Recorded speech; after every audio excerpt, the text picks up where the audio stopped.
کلات وابڈہ auto union Khuzdar circle کے علف برداری کی تقریب منعقد ہوئی۔ تقریب سے وابڈہ آٹو یونین کے مرکزی جوائنٹ سیکرٹری محمد رمضان اچکزئی، عجیب محمد یار علیزئی، اے سی کرم بخش بادینی، ایکسین خضدار سیف اللہ، ایکسین کلات محمد عارف، ایکسین نوشکی قاضی نوید، حاجی عبدالباقی لیڈی سمیت دیگر نے خطاب کیا۔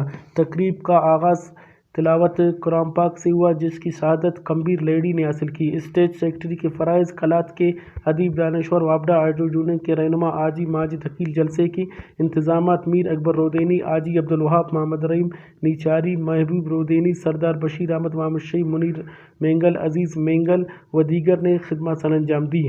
اس موقع پر مقررین نے خطاب کرتے ہوئے کہا کہ جب سے وابڈہ آٹو یونین بنا ہے، مزدوروں کی حقوق ان کو مل رہا ہے۔ وابڈہ آٹو یونین اس ادارے کا فلاح و بہبود اور ترقی کے لیے کام کر رہا ہے۔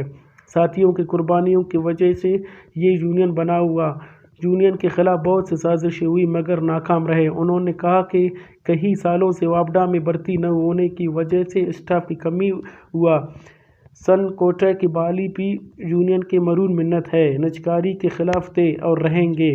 انہوں نے کہا کہ کارکنان اپنی جان کی حفاظت کریں، سیفٹی پر عمل درآمد کریں۔ اکثر کارکن دوران کام اپنی جان ضائع کرتے ہیں، اس لیے کام کی۔ انہوں نے کہا کہ ہمارے کارکنوں کے قاتلوں کی عدم گرفتاری سب سے بالا تر ہے۔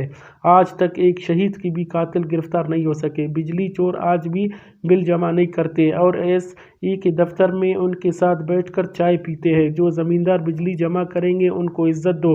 انہوں نے کہا کہ ریکوری پر کام تیزی کریں تاکہ وابڈہ خسارے سے بچ سکے۔ ہم نے مزدوروں کے لیے ایسی پالیسی بنائی ہے جو ان کے پروموشن ہوتے ہیں۔ کیمرہ مین یاسر ظہیری کے ساتھ